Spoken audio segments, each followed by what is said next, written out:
네, 미국의 작가 킴벌리 커버거라는 분이 이런 글을 썼는데 거기에 이런 구절이 있습니다.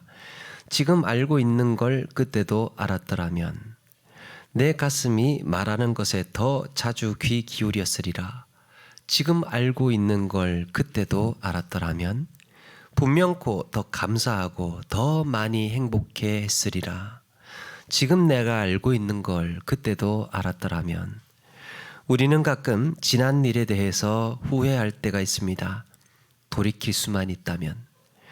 지금 같은 이 마음을 갖고 그때로 다시 돌아간다면 좀 더 따뜻하게 말했을 것이고, 좀 더 인내했을 것이고, 좀 더 지혜롭고 현명하게 반응했을 것이다.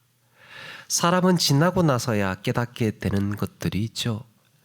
내 가슴의 소리에 좀 더 집중해 볼 걸, 좀 더 진심을 말해 줄 걸, 그때 감사하다고 말했어야 했고, 그때 더 행복하기 위해 애써야 했습니다. 지나고 보니 그걸 그렇게까지 하지 않아도 됐을 것들이 오늘을 사는 내 발목을 잡고 근심하게 합니다. 그렇게까지 하지 않아도 되었을 것들인데. 기도 시간에 성전에 모여든 유대인들은 나면서부터 걷지 못하던 자가 걷고 뛰는 것을 보고는 깜짝 놀랐지요. 나음을 받은 자가 베드로와 요한을 붙들었을 때 거기 모인 유대인들은 베드로와 요한이 이 안진뱅이를 일어나게 했다는 것을 알았습니다. 그런데 베드로는 이렇게 말합니다. 이스라엘 사람들아, 우리가 이 사람을 걷게 한 것처럼 왜 우리를 주목하느냐? 우리가 낫게 한 것처럼 왜 우리를 보고 있느냐? 우리 조상들의 하나님이 그의 종 예수를 영화롭게 하셨느니라. 여러분, 성전에 모인 유대인들에게 예수님이 어떤 존재입니까? 예수님. 관리들은 예수님이 기득권을 위협하는 존재로 여겨서 온갖 부정한 방법으로 사람을 매수하고 거짓 증인들을 시켜서 증언하게 했습니다. 그리고 군중들을 선동해서 예수님을 십자가에 못 박게 했습니다. 거기에 모인 상당수의 유대인들은 예수님 대신 살인자 바라바를 풀어달라고 아우성쳤던 자들이고, 율법의 주인 대신 예수님을 율법의 이름으로 처형하라고 고함을 질렀던 사람들입니다. 진리가 무엇인지, 무엇이 옳은 일인지를 분별하지 않고 그저 목소리 큰 쪽에 권력자들의 선동에 줄을 섰습니다. 누구 하나 예수님의 죽음이 부당하다고 말하는 자가 없었습니다. 그렇게 시간은 흘렀고 이제는 돌이킬 수 없는 과거의 당사자들이 되었습니다. 그렇게 베드로의 설교를 들으면서 자신들이 정말로 영광의 주님 생명의 주를 죽였음을 알았습니다.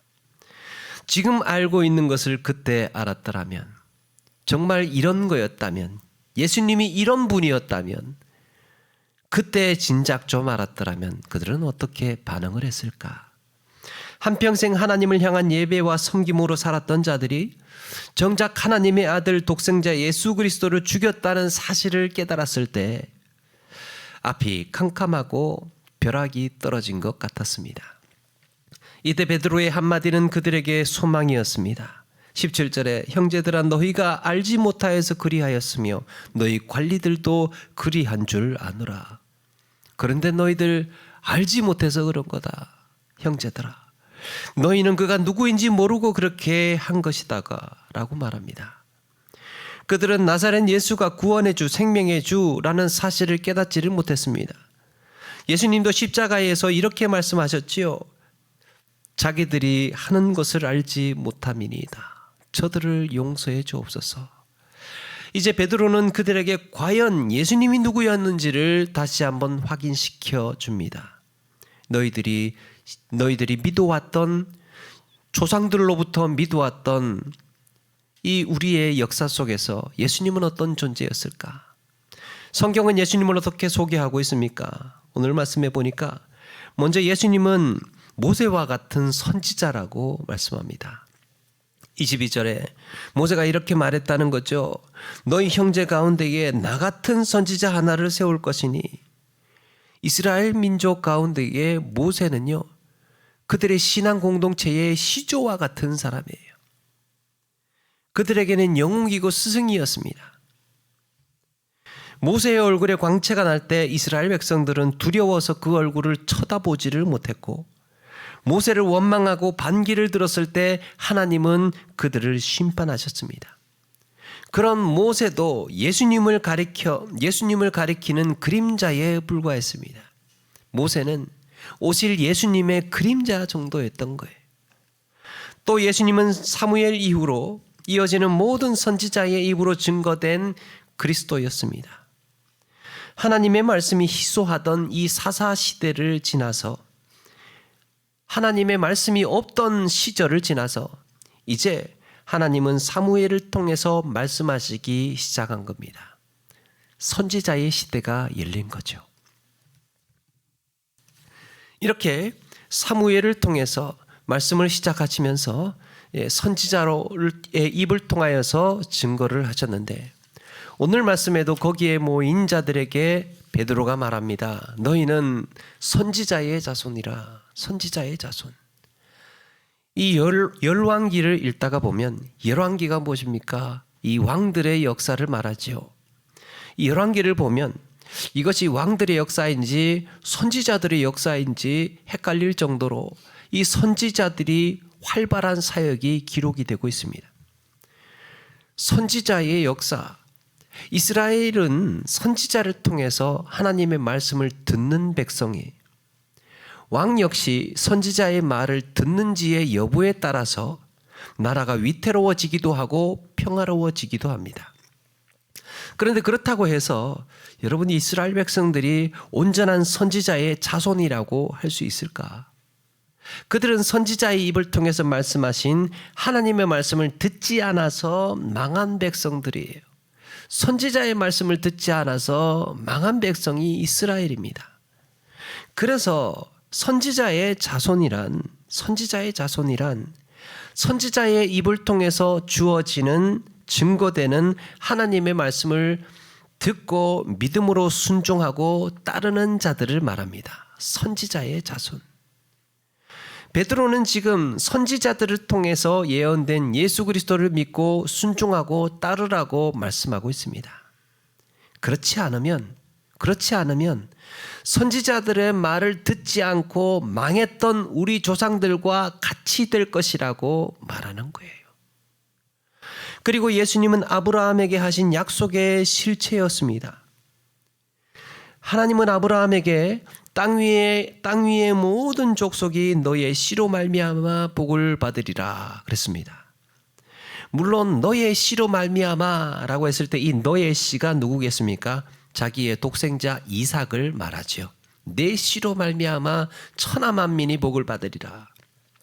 그런데 이삭을 통해서 땅 위의 모든 족속이 복을 받지는 않았습니다. 이삭을 통해서 그 약속이 그 아들 야곱에게로 이어졌고, 야곱은 이스라엘이라는 민족으로 확장시켜 놨습니다. 그리고 그 약속은 왕의 계보를 따라서 예수 그리스도에게까지 이어온 겁니다. 이제 예수 그리스도를 통해 땅 위의 모든 족속이 복을 받게 되었습니다. 예루살렘의 문지방을 넘어서 유대라는 울타리를 지나서 사마리아라는 유리벽을 깨고 이 복된 구원의 소식이 땅끝까지 이제야 전해지게 된 거예요. 하나님의 아들 예수 그리스도로 말미암아 천하 만민이 복을 얻으리라. 유대인들은 더 이상 변명할 수 없었습니다. 예수님의 죽으심과 부활, 성전 민문에서 안진뱅이가 일어난 사건, 그리고 우리가 이 일의 증인이라 하면서 베드로와 요한의 등장, 증인이 나타난 거예요. 그리고 이들이 믿는 선지자들의 기록이, 그들이 알고 있었던 구약 성경의 모든 내용들이 모조리 예수님을 향하고 있다는 것을 베드로의 설교를 통해서 깨닫게 되었습니다. 그러면 이제 어떻게 해야 할 것인가? 자기들의 죄가 이제 백일하에 드러나고 말았죠. 이 극악무도한 죄를 어떻게 감당해야 할 건가?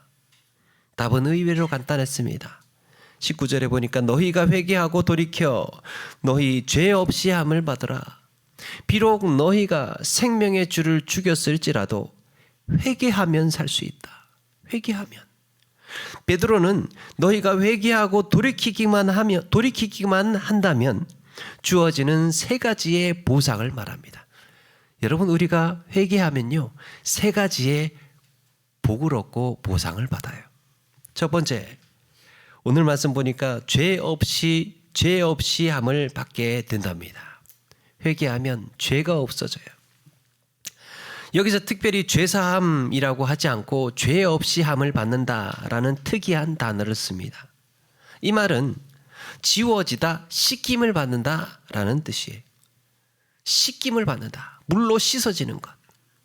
고대 근동 사회에서 글을 쓸 때는 이 양피지라고 해서 양가죽을 가공해서 만들어서 이제 종이 대용으로 썼죠. 그리고 종이의 조상쯤 되는 이 파피루스라는 식물로 글을 썼습니다. 그런데 그 당시에 잉크가 산화되지 않는 잉크였다고 해요. 그래서 양피지나 파피루스를 부식시키지 않고 삭게 하지 않고 그 잉크가 양피지 표면에 그대로 칠해져 있다는 거예요. 그래서 한 가지 좋은 점은 글씨를 지울 때예요. 지울 때 물 젖은 무슨 스펀지 같은 걸로 그렇게 닦아내면 깨끗하게 씻어진다고 합니다. 깨끗하게 지워진다 그래요. 씻김을 받는다라는 말은 이런 의미에서 쓰이는 겁니다. 여기서 강조하는 게 무엇입니까? 깨끗하게 지워지는 것. 엄청나게 많이 쓰여 있는 양이라도 깨끗하고 말끔하게 지워지고, 연필로 힘을 주어서 강하게 쓴 글씨든지 약하게 쓴 글씨든지 상관없이 말끔하게 지워진다는 거예요. 죄 씻음을 받을 때요, 죄의 정도에 따라서 덜 지워지고 더 지워지는 게 아니라 양피지 위에 씻어낸 글씨처럼 말끔하게 사라진다는 겁니다. 죄 없이 함을 받으라. 10,000원의 빚을 지든 100억의 빚을 지든 똑같이 영원으로 탕감을 받습니다. 제로가 되는 거예요. 가벼운 죄이든 극악한 죄이든 동일하게 그 죄는 말끔하게 사라집니다. 그것이 예수 그리스도를 십자가에 못 박은 죄라고 할지라도, 극악한 죄라고 할지라도 더 이상 기억하지 않겠다는 약속. 절망 중에 유대인들이 이 복음을 들었을 때 소망을 품지 않았겠습니까? 이런 죄가 씻어진다고? 크고 두려우신 하나님의 심판이 기다리고 있을 줄 알았는데 소망의 빛이 비추어오고 있는 거예요. 그들을 향해서 특별히 죄가 씻어진다는 표현을 했던 것, 바로 이걸 의식하고 있지 않겠습니까? 두 번째, 19절에 회개하고 돌이키면 새롭게 되는 날이 올 것이라고 합니다. 우리가 사는 새 날이 온대요. 특별히 회개하다라는 단어, 메타노에오라는 말은 생각을 바꾸다라는 뜻입니다. 여러분, 새 날이 온다, 예수 믿고 회개하면 새 날이 온다라고 했을 때 그 새 날은 어떤 의미에서 새 날이겠습니까? 다른 해가 뜨고 날씨가 달라지고 이 화창한 우리의 삶이 달라지고 우리가 좀 더 잘 살게 되고 이렇게 환경이 달라지는 새날일까요? 그날이 그날일 거예요. 뭐가 달라지느냐? 생각이 바뀌어져요. 메타노에오는 회개, 메타노에오는 생각을 바꾸다라는 뜻입니다. 자기가 옳다고 믿었던 자기의 모든 가치관이나 습관을 버리고 새로운 생활로 바꾸는 것. 그래서 회개는 인격의 변화를 일으킵니다. 이런 회개는 모든 생각이 뒤집어지고 바뀌어지기 때문에 우리가 사는 날들이 새로워 보이는 거예요. 뭐가 바뀌었습니까? 내 생각이, 내 가치관이. 이런 회개는 그동안 자기가 고집했던 생각, 자신의 경험이나 상식에 의존해서 말하고 생각했던 것이 일순간 벽에 부딪히는 충격에서 시작이 됩니다. 회개는 충격받으면서 시작이 돼요. 내가 옳다고 생각했던 게 순간적으로 해머를 머리에 맞는 것처럼 야, 이게 아니었구나. 아, 이게 아니었구나. 내 고집이나 경험이나 상식이 어리석은 거였구나. 그 충격에서부터 시작이 됩니다. 그 깊이와 모순이 클수록 괴로움의 강도가 큰 것이죠. 그렇게 괴로워하고 눈물을 흘린 후에 마침내 어둡고 막막했던 안개가 걷히기 시작합니다. 뭔가 실컷 울고 나면 속이 시원해지고 후련해지기도 하죠.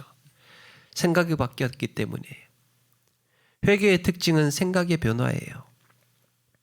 새로운 생각을 가지고 이제 다르게 말하고 다르게 행동하기 때문에 우리가 맞이하는 날들이 새로운 겁니다. 세 번째, 20절에 너희를 위하여 예정하신 그리스도를 보내시겠다고 합니다. 이것은 하늘 보좌 우편에 계신 주님께서 영광 중에 다시 오시겠다는 약속이에요.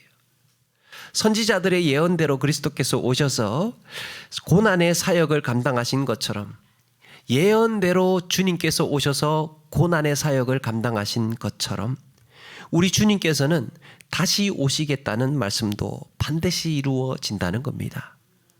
다시 오실 주님을 믿지 않고 사는 자들은 심판에 대한 불안과 두려움으로 살게 될 겁니다. 이 땅을 살아갈 때 주님께서 다시 오신다는 이 말씀을 믿지 않는 자들은 죽음이라는 심판, 그 이후에 있을 심판의 두려움을 갖고 있습니다. 그런데 회개하고 죄 씻음을 받은 사람의 삶은 어떻습니까? 다시 오실 예수님을 소망하고 기다리고 기대하는 거죠.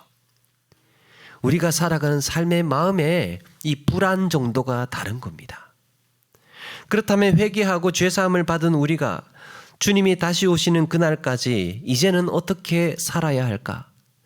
우리가 이 땅에서 복음을 누린다는 것, 이 복음을 누리며 산다는 것은 도대체 어떤 의미일까? 26절 보니까 너희로 하여금 돌이켜 각각 그 악함을 버리게 하셨느니라. 회개하고 죄 씻음을 받고 돌이켜서 살게 하는 이유는 그 악함을 버리게 하시려고 우리를 돌이키셨다는 거예요. 그들이 비록 예수님을 십자가에 죽게 했으나 그들에게 주어진 은혜는 무엇입니까? 먼저 복음을 받았다는 겁니다. 먼저 회개할 기회가 주어졌습니다. 여러분, 유대인들이 세상적으로 생각을 하면 참 운이 나쁜 민족이라고 생각되지 않습니까? 어떻게 예수님을 십자가에 못 박은 민족으로 그렇게 낙인이 찍혔을까? 그런데 그럼에도 불구하고 그들에게 혜택이 또 있었습니다. 먼저 복음이 주어진 거예요. 먼저 회개할 기회가 생겼습니다. 이런 그들이 버려야 할 악함이란 무엇일까? 그들이 버려야 할 것. 지나고 보니 어떻게 사람을 사서 예수님을 팔아넘겼다는 말인가? 어떻게 권력자들에게 선동을 당하고 거룩하신 주님을 정죄할 수 있었단 말인가? 그들이 저질렀던 극악한 예수님을 십자가에 죽게 했던 그 극악한 죄를 가장 먼저 회개할 수 있게 했습니다. 그렇게 회개하고 그들이 돌이키고 땅끝까지 이르러서 증거하는 모든 과정들이 이 복음의 내용에 함께 다 포함이 되어 있던 거지요. 예전에 그런 간증들이 있지 않습니까? 옛날에 아주 나쁘게 못되게 극악하게 살던 사람이 변화되고 회개하고 예수 믿고 사람이 달라져서 간증을 서서 막 이렇게 하나님의 말씀을 전했던 그런 경우들이 있었는데, 유대인들이 바로 그런 거예요. 자기들이 행하였던 것이 어떤 것인지를 깨닫고 변화된 모습으로 그들이 복음의 증거에 선봉에 섰던 겁니다. 어떻게 살인자 바라바보다 예수님을 더 극악한 죄인으로 내몰았을까? 그들은 진리보다 목소리가 큰 쪽에 줄 서기를 좋아했고 지금 당장 유익을 위해 양심의 소리를 듣지 않았습니다. 그런데 복음은 그들에게 그리고 우리에게 놀라운 선물을 주고 있습니다. 복음은 이렇게 표현할 수 있어요. 그렇게 부끄러운 날들을 말끔하게 씻어줄 테니 잊어버려라. 씻어줄 테니 잊어버려라. 그리고 오늘부로 욕심과 교만과 불순종으로 얼룩진 악에서 떠나서 다시 오실 영광의 주님을 기다려라. 잊어버려라. 떠나라. 기다려라. 사랑하는 여러분, 복음은 돌이킬 수 없는 우리의 과거를 씻어주었습니다. 깨끗하게 씻어주었어요. 그러나 이제 우리에게 중요한 게 남아 있습니다. 그런데 어제의 생각대로 씻어지기 전의 습관대로 나의 가치관을 바꾸지 않고 오늘을 산다면 우리는 다가올 미래에 그 어느 날에 또다시 과거를 후회하고 부끄러운 죄인으로 서 있을 겁니다. 이것을 반복하지 않기 위해서 오늘 만나는 사람을 따뜻하게 대하고 진리 안에서 매 순간순간 과거를 씻어주신 주님의 마음으로 살아야 할 줄로 믿습니다. 씻는 거예요. 내가 기억하고 있던 습관, 내가 알고 있었던 인간적인 생각들 씻어내는 거예요. 우리가 이 복음의 은혜를 누리기 위해서 주님께서 우리의 죄악을 말끔하게 씻어주셨던 것처럼 타인에 대한 나쁜 기억조차도 씻어야 내가 평안을 얻을 수 있습니다. 우리가 누군가에게 하는 말이나 행동 있잖아요. 내가 누군가에게 하는 말이나 행동, 이거는요, 그 사람과 있었던 과거의 결과물이에요. 그 사람과 관계에 있었던 이 기억 때문에 내가 지금 이런 말을 하고 있는 겁니다. 그 사람에 대한 과거의 미움이 오늘 내가 이렇게밖에 말할 수 없도록 만들었습니다. 그 사람에 대한 과거의 분노와 증오가 오늘 나를 이렇게 행동하게 만들었습니다. 그렇지 않습니까? 그러나 과거에 그가 내게 했던 말 때문에, 그가 내게 했던 행동 때문에 오늘 그렇게 대하는 것이 정당한 것은 아닙니다. 오늘 그 책임은 오늘 나에게 하고 있는, 오롯이 나에게 있는 거예요. 오히려 나를 끊임없이 더럽히고 계속해서 악에서 떠나지 못하도록 묶어둘 겁니다. 나를 악에서 떠나지 못하게 하는 게 무엇입니까? 과거에 붙잡혀 있던 기억, 나쁜 생각, 상처받았던 기억, 그게 오늘 나를 악에서 떠나지 못하도록 만들고 있습니다. 여러분, 우리 입에서 때로는 험한 말이 나오고 우리가 부정적인 생각을 하고 짜증스럽게 까칠하게 행동하는 모든 것이요, 사실 이게 다 우리가 나면서부터 그렇게 살려고 마음먹었던 일입니까? 아니죠. 다 누군가 내 마음을 찢어 놓았고 얼룩지게 했고 아프게 했기 때문에 사탄은 우리에게 이렇게 속삭여 옵니다.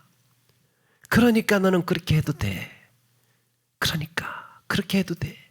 이건 죄책감 가질 게 아니라 당연한 거야.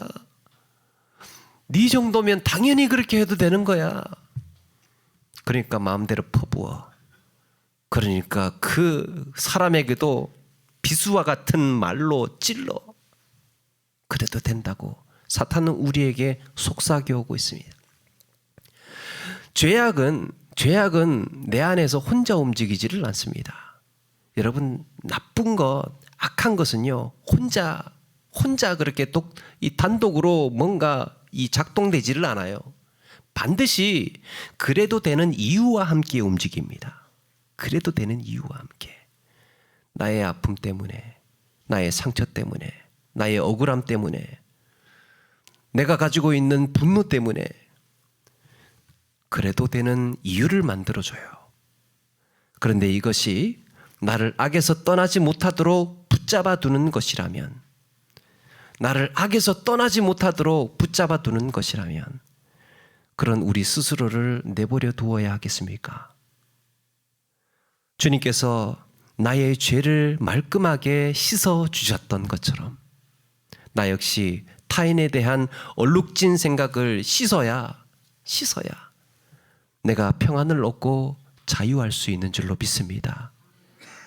그 사람이 나와 관계에 있었던 부정적인 얼룩들, 이걸 다 씻고 그 사람을 볼 때 처음 본 것처럼, 처음 반가운 것처럼, 정말 아무 사심이 없는 것처럼 그 사람을 대하고 이야기를 하고 관계를 맺어야 내가 편해.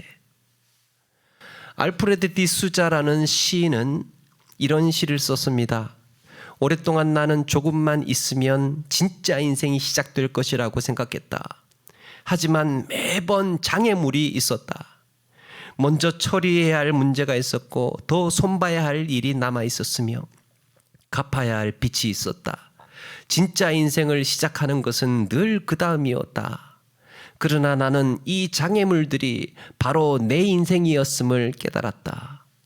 자기가 살고 싶었던 진짜 인생은요, 걸리적거리는 사람 하나도 없고 해결해야 될 문제가 하나도 없고 다 처리되고 다 풀려나고 다 해결이 되고 나면 그때야 비로소 내 진짜 인생을 살 수 있을 거라고 생각을 했대요, 이 시인이. 그런데 깨달았다는 거 아니에요. 이런 것들이 다 내 인생이었다는 것을 깨달았습니다. 이게 지금에 있는 나의 이 현실들이 내 인생이라는 것을 깨달았어요. 사랑하는 여러분, 오늘 내가 하는 말이 지금 내 인생을 말해줍니다. 오늘 마주한 사람을 대하는 태도가 내 삶이 어떤지를 증명해줘요. 과거에 그랬기 때문에, 과거의 얼룩들 때문에 내가 지금 이렇게 말해도 되는 것은 없어요. 지금의 나의 행동과 말은 지금의 내 인생이 어떤지를 가르쳐 줍니다. 시인은 한 번도 상처받지 않은 것처럼 사랑하라 그랬습니다. 순수한 아이가 아무런 사심 없이 타인을 대하듯이 우리가 오늘 만나는 사람도 그렇게 대할 수만 있다면 그것이 과거를 씻어내고 새로운 인격의 변화된 삶인 줄로 믿습니다. 복음, 우리의 모든 얼룩과 거리낌을 씻어내고 처음 그를 대하듯이, 처음 그를 만나듯이 반갑게 기쁘게 여기며 다가갈 수 있다면 이게 복음을 누리는 자의 삶이라는 거예요. 살아오면서 나를 악하게 만들었던 마음을 버리지 못하면, 나를 모질게 만들었던 것들을 버리지 못하면 여러분, 오늘의 내 삶은 온통 장애물 뿐이에요. 온통 걸리적거리는 가시 같은 사람들 뿐이고, 온통 보기 싫은 사람들 뿐이고, 온통 불편한 사람들 뿐이고, 어색한 사람들 뿐이에요. 장애물 산더미예요. 그러나 주님 안에서 죄 씻음의 은혜로 오늘 이 하루를 새로운 마음으로 살아간다면 우리 인생은 장애물 투성이가 아니고 모든 사람이 반가운 평안의 낙원이 될 줄로 믿습니다. 복음의 은혜로 새롭게 사람을 보아야 내가 평안의 낙원을 살 수 있어요. 사랑하는 여러분, 복음은 우리가 과거에 얽매이지 않고 이렇게 지금 어떻게 살아야 할지를 가르쳐주고 있습니다. 다시 반복될 수 없는 오늘, 우리의 삶을 아름답게 하신 주님을 찬양하면서 하루하루 평안의 복음으로 나를 가꾸어 가시는 저와 여러분 되기를 주의 이름으로 축원합니다.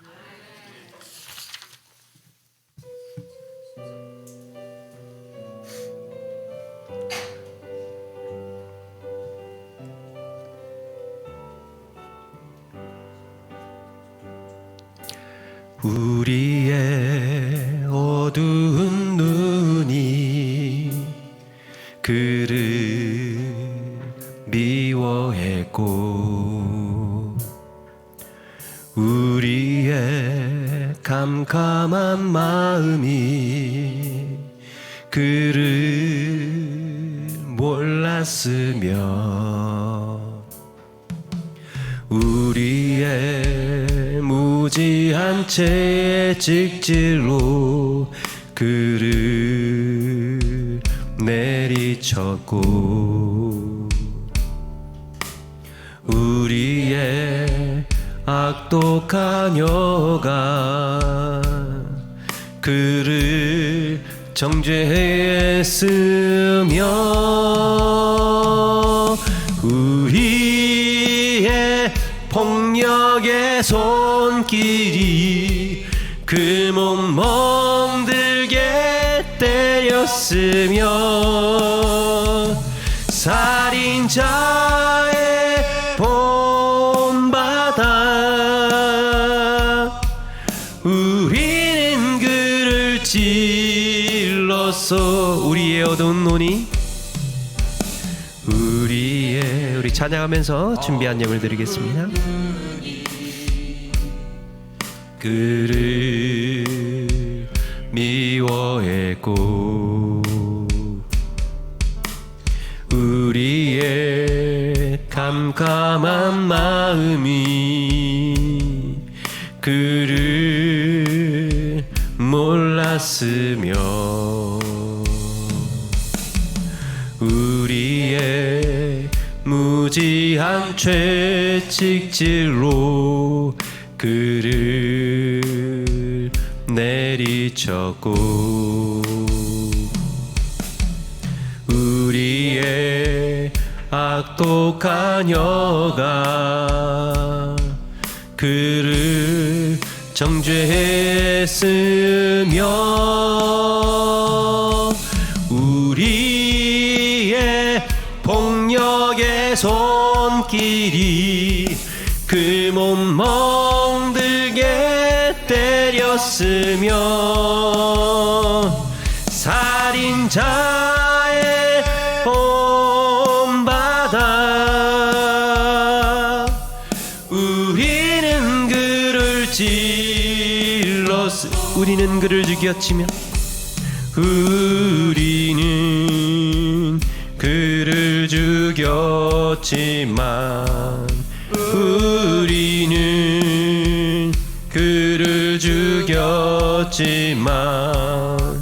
그는 살아나셨고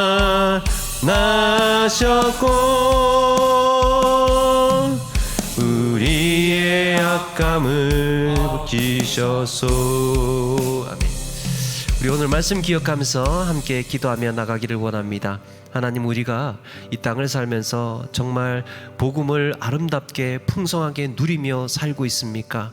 하나님, 우리가 회개하고 돌이켜서 과거의 생각에, 과거의 가치관에, 과거의 습관에 매여서 살지 않고 정말 복음으로 깨끗하게 씻어진 주님의 마음으로 하나님의 말씀에 순종하고 따르는 자의 삶으로 살게 해주셔서 만나는 사람들마다 반갑게 하시고 기쁘게 하시고 풍성하게 하시고 은혜롭게 하셔서 우리의 삶이 평안의 나군으로 살기를 원합니다. 하나님, 과거에 매여 있는 자로 살지를 않고 오늘 하루 새로운 날을 맞이하게 해 주옵소서. 오늘 말씀 기억하면서 결단하고 함께 나아가기를 원합니다. 같이 한번 기도하겠습니다.